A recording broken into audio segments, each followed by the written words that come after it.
Hello and very welcome everyone to this session of the Ancient History Previous Year Questions Part 7. In today's session, we are going to discuss some of the other questions related to the ancient history, and we will see that what type of questions we got in the exams earlier and what kind of questions could come into your exams that are coming further. Before we start, we will also take care about writing the notes of the topics which we are discussing in this particular session. We will also take care about the things that are important and relevant for your with our exams. So keep your notebook handy and just start answering the questions with me. So before we start, these are the topics I got covered for you. The topics are Gupta and post-Gupta Empire, South Indian dynasties, Chola, Chalukya, Pallava, and Sangam. And at last, I will summarize all the things that we have learned in this session. Before we start, the images used in our slide deck are for educational purpose only. We respect intellectual property rights of the original creators and owners of these images. If you are the owner of any of the images used in this deck and have any concerns or issues, please contact us at sathi@iitk.ac.in and we shall remove the images. Okay, so first news that we have with us today is which era is called the Golden Age of Ancient India. So you have your time, and particularly so that you can answer me this question. This question is quite good and important one. So options are Mauryan Empire, Chola Empire, Gupta Empire, or the Kushan Empire. So just try to answer me which of the following empire was known as the golden period of ancient India. So take your time.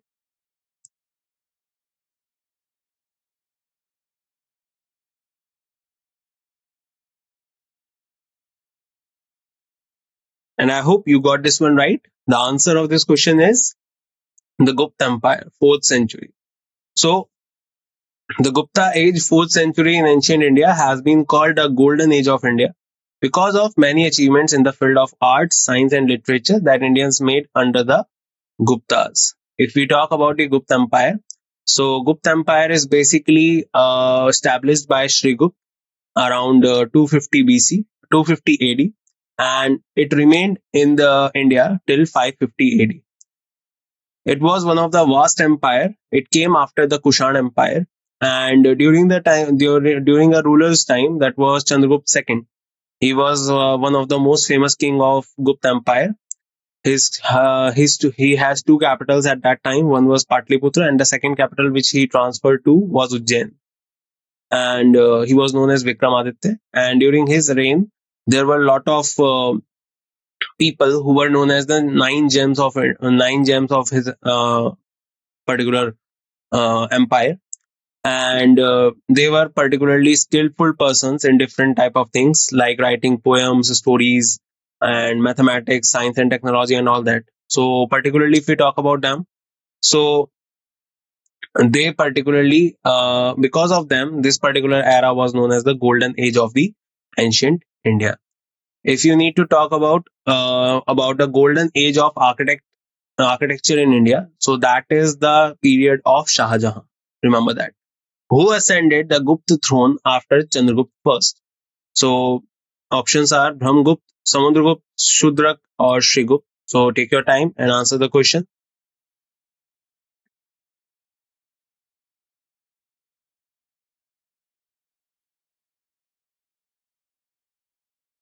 And hope you got this one right, guys. So the answer of this question is Samudragupta. So after Chandragupta first, Samudragupta took over the reign of the Gupta Empire. He ascended the throne in 335 AD. If we talk about Samudragupta, so Samudragupta was famously known as Kaviraj because he was shown playing veena on his coins. And apart from that, he was also known as particularly apart from Kaviraj, he was known as Napoleon of India, according to Vincent Arthur Smith. And apart from that, he was also particularly known as one more person. That is he was famous as Lichavi Duhitra because his mother was particularly related to Lichavis. So that is why Samudragupta called himself Lichavi Duhitra. And the war he fought that are written in a particular type of poem or inscription that is called Prayag Prashasti. So Prayag Prashasti is basically written by Harishen, and it is written on the pillar that is called Allahabad pillar. So remember all these things as well. Who was Harshvardhan's court poet? So just take your time and try to find the answer. So options are Jaydev, Banbhat, Chandbardai, or Bilhana.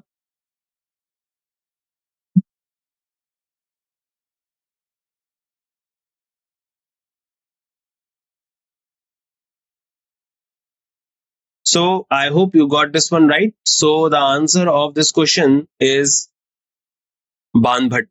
So Banbhat was the court poet of Harshvardhan. He was a scholar of Sanskrit. Harsh Charitra and Kadambari were composed by him. Chand Bardai was the court poet of Prithviraj Chauhan. He composed Prithviraj Raso. Jaydev was the court poet of Lakshman Sen. He composed Git Govind. So remember this particular name, Lakshman Sen, is very important. He composed Jaydev was important. Jaydev was in the court of Lakshman Sen in the Sena Empire, and he composed the Git Govind. And remember that Harshvardhan himself was also a novelist, and he wrote three important novels: Ratnavali, Priyadarshika, and Naganand. And apart from that, if you need to know about Buddha Charitra, so Buddha Charitra was written by Ashwa Ghosh, and he was in the court of Kanishk. Remember that as well. So Manbhat was in the court of Harshvardhan, the last ruler of Vardhan dynasty, also known as Pushyabhuti dynasty. After Harsha's death around the 7th century, Dash came into dominion of India. Who are they? Options are Rajput, Angrez, Turk, or Mughal. So take your time and answer.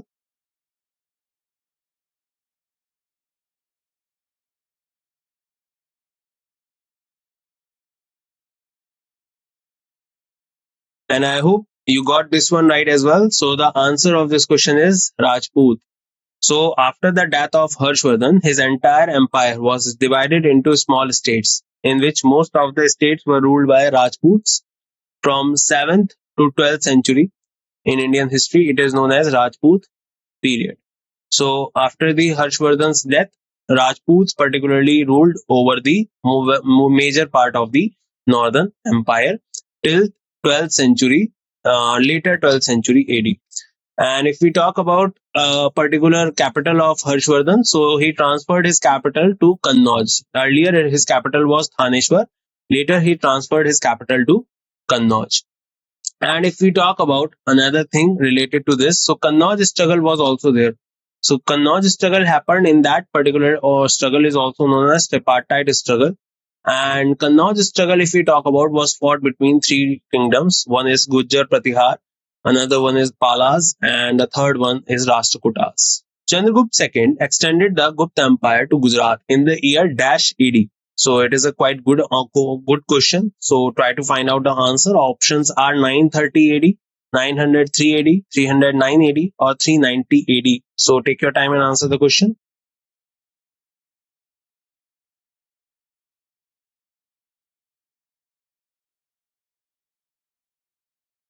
So if you are not able to answer this question, just use your common sense and you can find out the answer of this question very easily. If you are talking about Gupta Empire, so Gupta Empire was founded in 250 AD and remained till 550 AD. And till the time 319 AD, there was a king called Chandragupta I. So if Chandragupta I was in 319 AD, so there is no point that it would be Chandragupta II who will be there in 309. So the option 309 is incorrect. And apart from that, I just said that particularly the empire remained from 250 AD to 550 AD. So 930 and 903 will also be eliminated. So the only option that is left, and that is the answer, is 390 AD. So Chandragupta II extended the Gupta Empire to Gujarat in 390 AD. And remember that if someone asks you about the Gupta era, so Gupta era started in 319 AD. And that was started by Chandragupta I, who became the king after Shrigupta and Ghatotkach. Another one, the Chinese traveler Itzing had learned Sanskrit for 3 years in. Options are Tamra Lipti, Nalanda, Patliputra, or Bodh Gaya. So take your time and answer.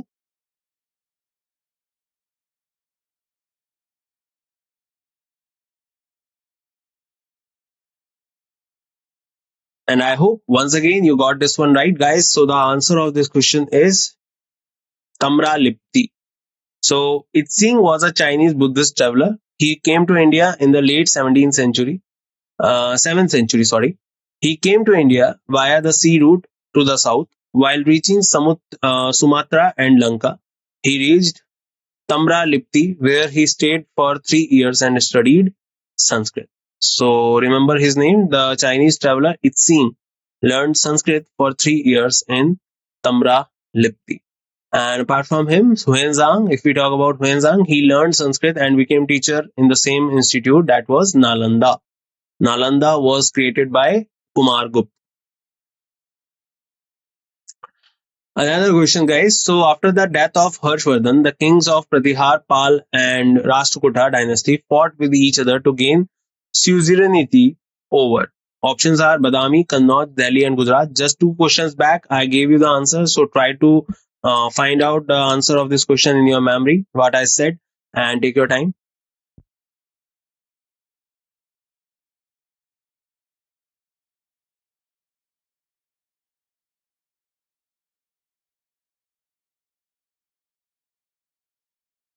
And I hope you got this one right, guys. So, the answer of this question is Kannauj. So after Harsh, became the center of various powers. Pala, Pratihars, and Rashtrakutas started struggle over Kannauj. Tripartite struggle lasted for nearly 200 years. As a result of the tripartite struggle, Kannauj finally became the possession of Gurjar Pratihar rulers. So that is why remember that Kannauj was particularly the center where all the three kingdoms wanted to acquire the particular place. And the most famous king or the particular king of Gurjar Pratihar, who controlled Kannauj for the maximum number of years, all between them, was Mr. Mihir Bhoj. So Mihir Bhoj was the particular king of Gurjar Pratihar who particularly controlled the Kannauj capital for a very long time. Why Kannauj was important? Because Kannauj was at the center in northern part of India, and the Silk Route, the Arabian Sea, and the Bay of Bengal all are equidistant from each other from this point.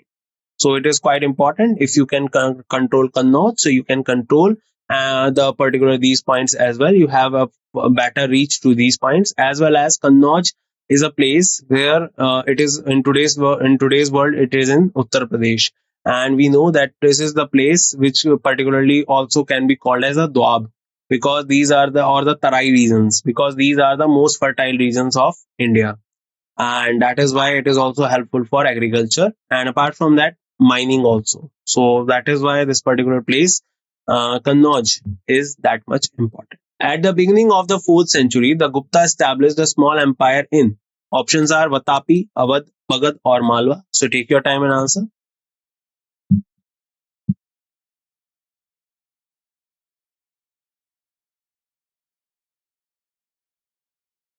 And you're right. The answer of this question is Magad. So a new dynasty emerged in Magad, North India, in the 4th century. The name of this dynasty was Gupta dynasty. The founder of this dynasty was Shrigupta. Credit of restoring the political unity of Magad that was destroyed after fall of the Mauryan dynasty goes to Gupta dynasty. So they came almost 500 years after the Mauryan Empire, after the fall of Mauryan Empire. And particularly, if we talk about Gupta dynasty, so they have particularly united the whole India, approximately the northern part of India and major part of East India under one unity. And the most famous kings were like Chandragupta first, Samudragupta, Chandragupta second, Kumar Gupta, Shrigupta. And till the time Shrigupta came, they have controlled the empire very efficiently. But during the time of Kumargupta and Shrigupta, the Hunds started attacking on Gupta Empire, and later on the weak rulers started taking the throne. So that is why the Gupta Empire fall down. And after that, Vardhan dynasty came into the being. So remember the particular place from where they started the empire, that was Magad. Which of the following city was the capital of Gupta dynasty? So options are Patliputra, Kaushal, Kashi, or Ujjain. So take your time.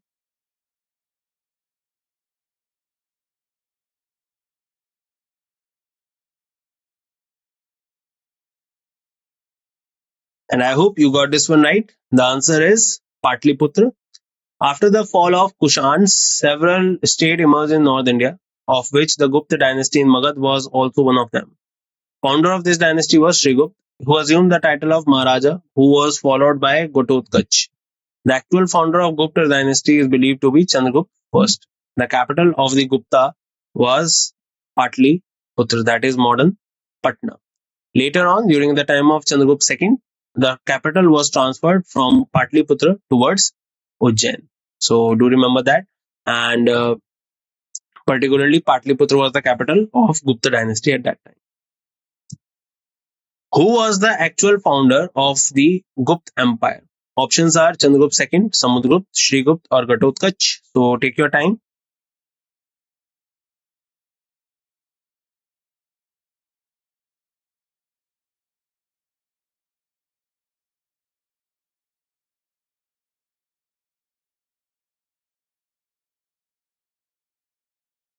And yes, you're right. The answer is Shrigupta. So after the fall of Kushan, several states emerged in North India, of which Gupta dynasty in Magad was also one of them. The founder of this dynasty was Shrigupta, who assumed the title of Maharaja, who was followed by Ghatotkacha. The actual founder of Gupta dynasty is believed to be Chandragupta first. The capital of the Gupta was Patliputra, or also known as the Patna. So remember that. So who was the actual founder of Gupta Empire? So that was particularly Shrigupta. Along with Ghatotkacha, they started the empire. But if we talk about this question can be asked in a different way also. Please remember that and listen to me very carefully. If a question is asked to you that who was a real founder of Gupta Empire, then you will say that the real founder was Chandragupta first, because he started the Gupta era in 319 AD, and he was the one who particularly gave the name Gupta Empire. Okay, so remember that. Which Chinese traveler visited India during the Gupta period? Options are Huizang, Payan, Itsing, or Li Xiu. So just take your time, and I hope this question would not worry you in any way. So take your time.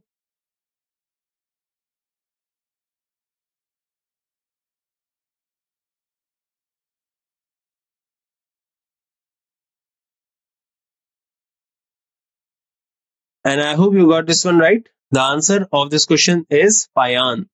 So Chinese traveler Payan came to India during the Gupta period. The purpose of his trip was to find Buddhist manuscripts and Buddhist memories.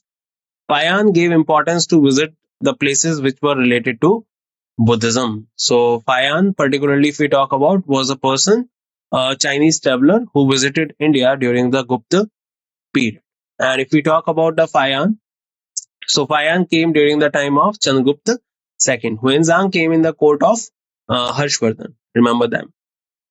Kanchi was the capital of. So Kanchi was the capital of which of the following rulers or empires? So options are Rashtrakutas, Cholas, Pallavas, or Chalukyas. So this is a question from the South Indian history of ancient India. So just try to answer this question.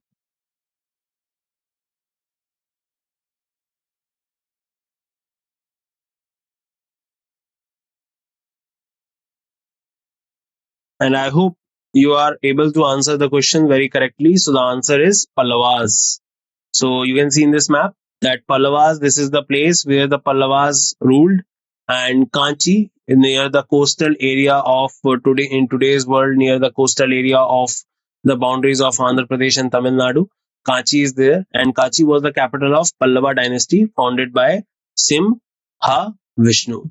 So remember the name. So the answer is Pallavas.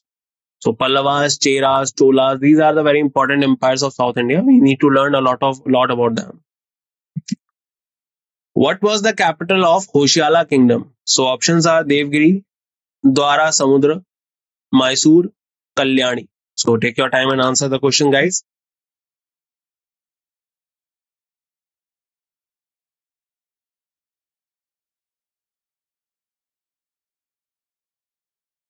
And I hope the answer you are saying is correct. So the answer is Dwara Samudra. So Hoshiala Empire was the prominent South Indian empire from the 11th to 14th centuries and ruled mostly the modern day Karnataka. Dwara Samudra was the capital of Hoshiala dynasty, and if you remember, Recently, the 46th summit of UNESCO was held in India in New Delhi in July. And if we talk about the UNESCO sites in India, so last year the 41st and 42nd UNESCO site were declared. The 41st was Shantiniketan and 42nd was the Hoshiala temples. And recently, 43rd site from Assam, a particular burial site, was declared as the UNESCO World Heritage Site. So currently, if we talk about, so Dwara Samudra is particularly the capital of this kingdom, that is Hoshala Kingdom. And remember, which from when to when they particularly ruled. So they ruled from 1050 to 1355 AD. From the given options, which dynasty developed shipping ventures in Southeast Asia? So try to answer this one. This is the particular very important question. So options are Chalukya, Gupta, Chera, or Chola. So try to answer this one.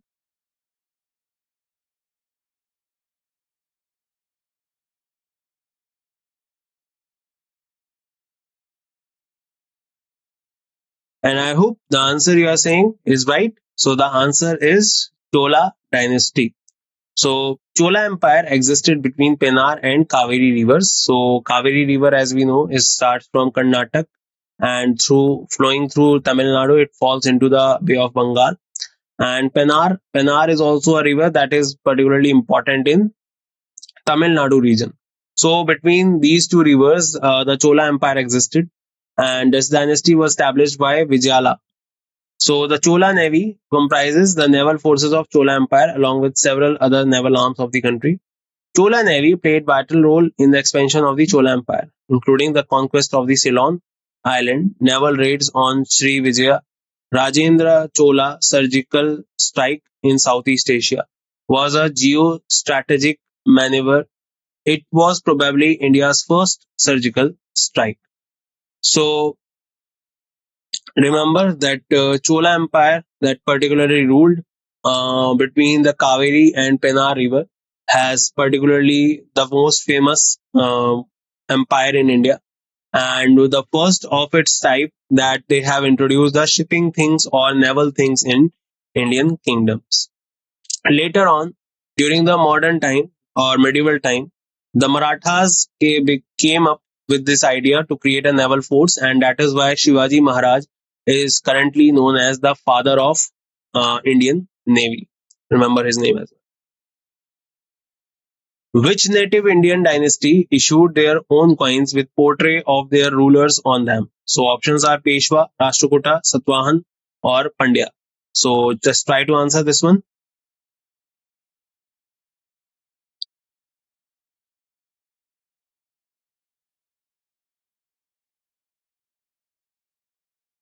And I hope you are particularly giving the right answer and just to take your answer. And this is the answer of this question. So Satwahan dynasty issued their own coins with the portrait of their rulers. And remember one more thing.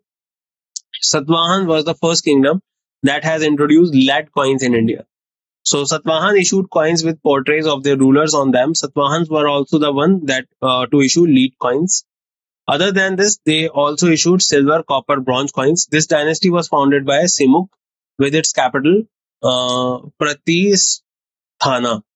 And if we talk about which kingdom was the one who introduced the golden coins in India. So the one kingdom that introduced the golden coins in India was Kushan Empire. And before that, the first one who have introduced India to gold coins was Indo-Greek. The most famous king of Indo-Greek was was Milind and also known as Menander. And if we talk about the lead coins, so they were introduced by Satvahan and also the king's face portrait coins. According to Chola rock edicts, the land grants made to Gurukuls was known as so Brahma Dea Velan Vagai Pali Chandam Shalabhoga. So just take your time. This is a question that is quite a moderate to difficult. So try to figure out the answer.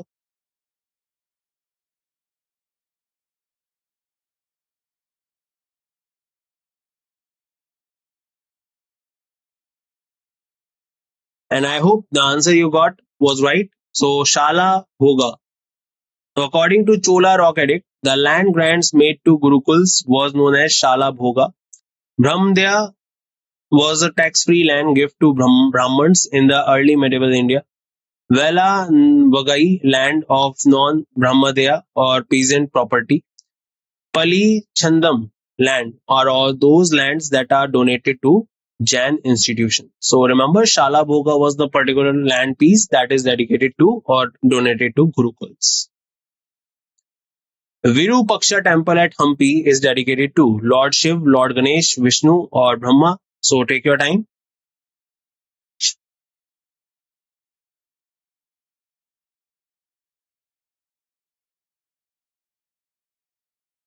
And your answer is Lord Shiva. So as we know that Hampi is basically come from a word called Hampa, and this particular word represents the wife or the companion of Lord Shiva.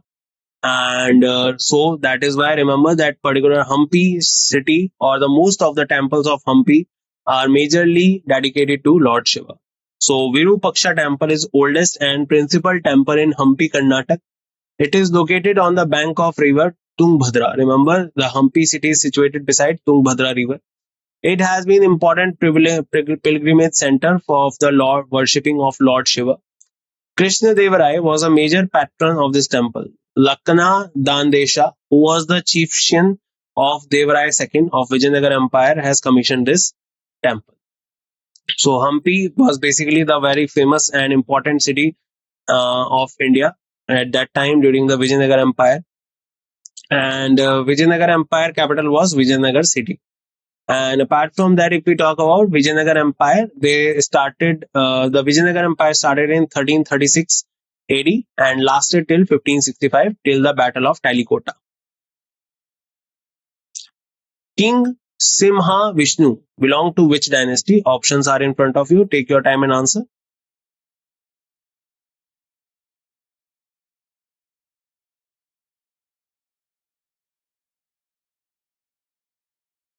And your answer is Pallava. So King Singh Vishnu was the founder of Pallava dynasty. Its capital was in Kanchipuram. Some other important rulers of Pallava dynasty were Mahendra Varman, Narsimha Varman, Bharavi, the author of Kiratarujuniyam, lived in the court of King Singh Vishnu. The last ruler of Pallava dynasty was Aparajitvarman. So remember their name, and the answer of this question is Pallava. The rulers Pulkeshin I and Pulkeshin II were related to which of the following dynasty? It is a quite simple question. So answer is so take your time and answer the question.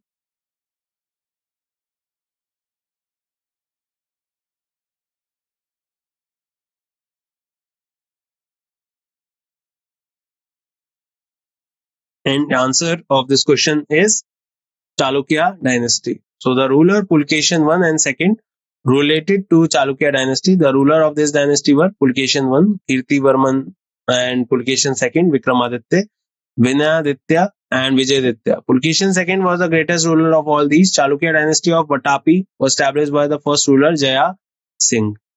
And if we talk about Pulkeshin II, so Pulkeshin II was the one who defeated Harshvardhan or controlled the expansion of Harshvardhan in 619 AD when Harshvardhan was on his way toward expansion towards South India. Pulkeshin II was the most illustrious ruler of which dynasty? Simple one, just answer the question, take your time.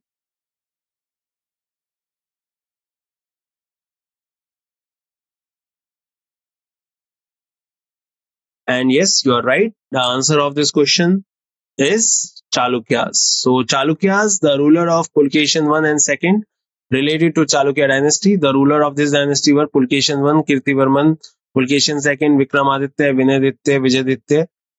Pulkeshin II was the greatest ruler of all these. Chalukya dynasty of Vatapi was established by the first ruler, Jaya Sinha. Whom of the following became the very powerful in the 7th and 8th century and Kanchipuram was their capital? We just did this question regarding the Kanchi. So answer the question, take your time.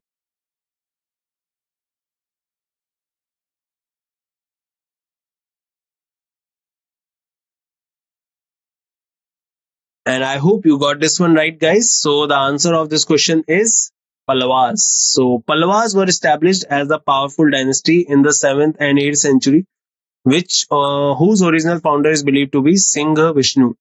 He assumed the title of Avani Simha, Lion on Earth. The capital of Pallavas was Kanchipuram. Narasimha Varman II constructed the Kailash Nath and Airavateshwar temples of Kanchi and the coastal temple of Mahabalipuram. So, answer of this question is Pallavas. What was the capital of Pandya dynasty? Gaya, Kanchipuram, Madurai, or Dwara Samudra? So, take your time and answer this question as well.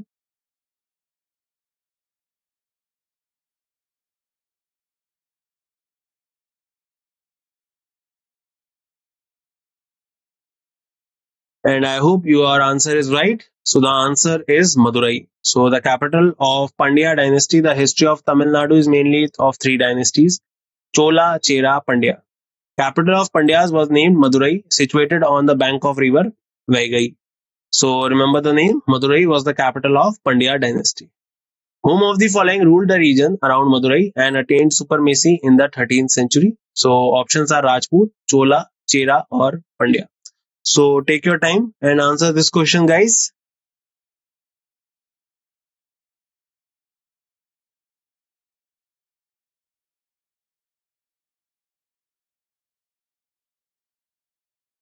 And your answer is quite right. The answer is Pandya. We just did this question. And the rulers of Pandya dynasty ruled Madurai.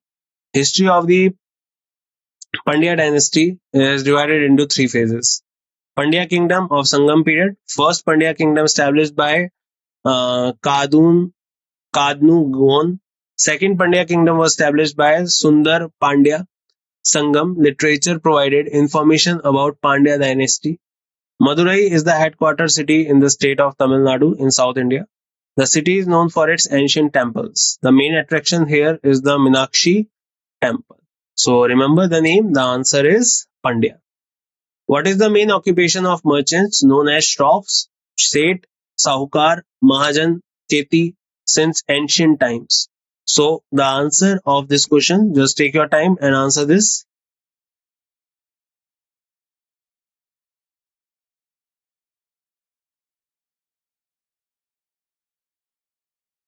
So I think you must have heard this name, Sahukar, in your life. So Sahukars are basically related to banking. So basically, if we talk about the ancient times, the main business of merchant known as Shroff, Seth, Sahukar, Mahajan, and Cheti was a operate banking system. The money lender or Mahajan used to give loans to the people which were returned after certain time. These people ran their business, commerce successfully. People used to buy items of their need to mortgaging or selling their precious gems, etc. So remember, the Sahukars, Shroff, Mahajan, or Cheti, or Seth, they all were particularly related to banking system. Whom of the following Chola king is considered the greatest? Pulketion second, Raj Sinha, Karikala, Nandi Varman. So take your time, guys.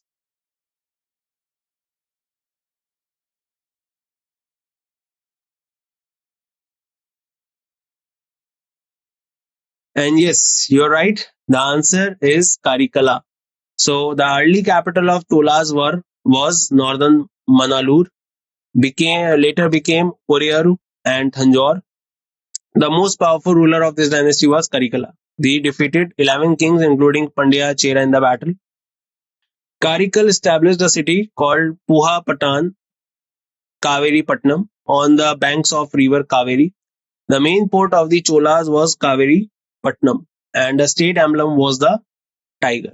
So remember the name Kari Kala. So Kari Kala was the particular place which is the most Karikala is the most famous king of the Chola kings, and he was successful in defeating all the related kings of all the important kings of Chola, Cheras, and Pandyas as well. Which king of Pallava dynasty also wrote Sanskrit plays? Options are Raja Raj Chola, Mahendra Varman, Raj Sinha, or Vikramaditya. So take your time.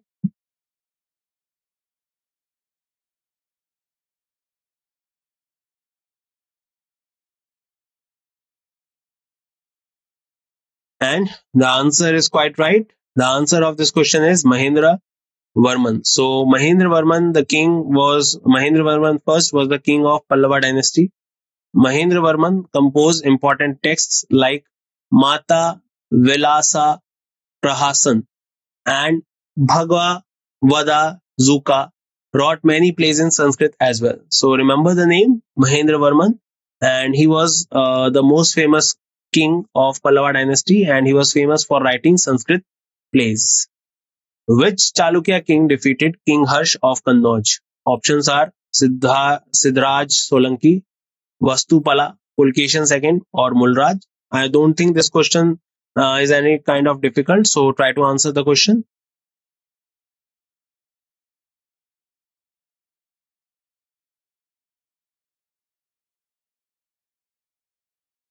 And the answer of this particular question is Pulkeshin II. So Pulkeshin II, the Chalukya ruler of Badami, defeated King Harsh of Kannauj on the banks of river Narmada in 618 AD. Imperialist ambitions of the two kings made the conflict inevitable. So remember the name, the Pulkeshin II, and he defeated Harshvardhan. And Harshvardhan, after that particular battle, has remained on north of Narmada River and controlled the northern empire. And Pulkeshin remained in the southern part of India. And this particular battle happened in 618 AD on the banks of Narmada. Who was the last ruler of Chola dynasty? Raja Raja Chola, Rajendra Chola III, Vijay Lea Chola, or Kulu Tunga Chola III? So take your time and answer this question.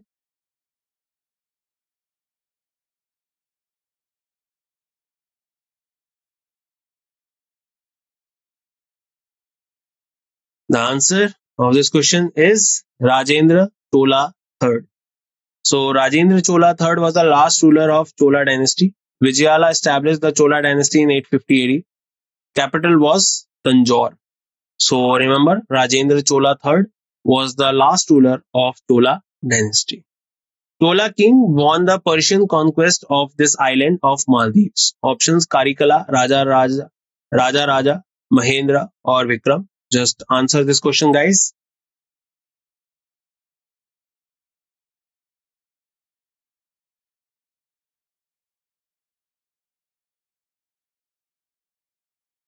And the answer is Raja Raja. So Raja Raja had conquered the island of Maldives under the Persian conquest. The first victory of Raja Raja was Kerala, while the last victory was Maldives. So Raja Raja was the person who conquered the Maldives island, and particularly he was from the Chola Empire. Which kingdom were ruled by the early Chera dynasty? Tamil Nadu, Kerala, Bengal, Odisha, Arunachal, Sikkim, Maharashtra, Gujarat. So I don't think this will anywhere worry you, and try to answer this question.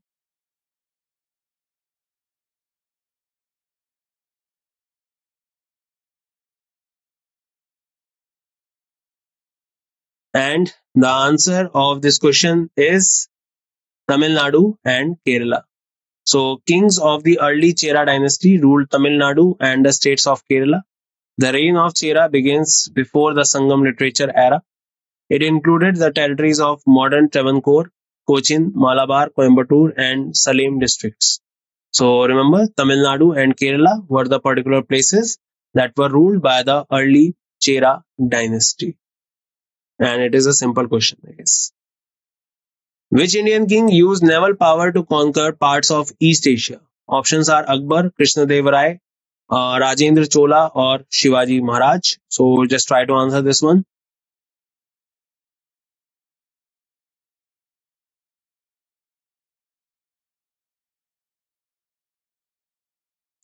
And this is also not very difficult. The answer is Rajendra Chola.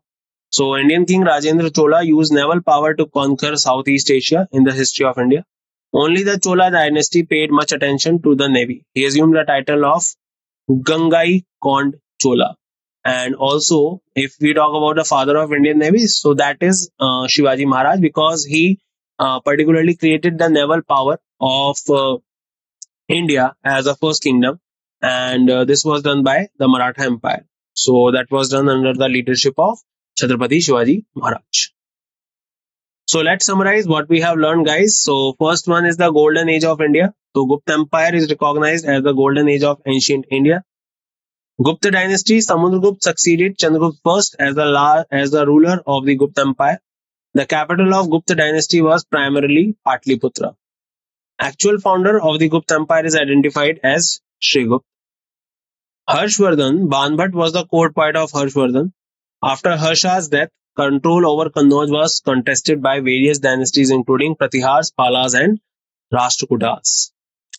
Fayan and Idzing are notable Chinese travelers who visited India during the Gupta period and studied Buddhism.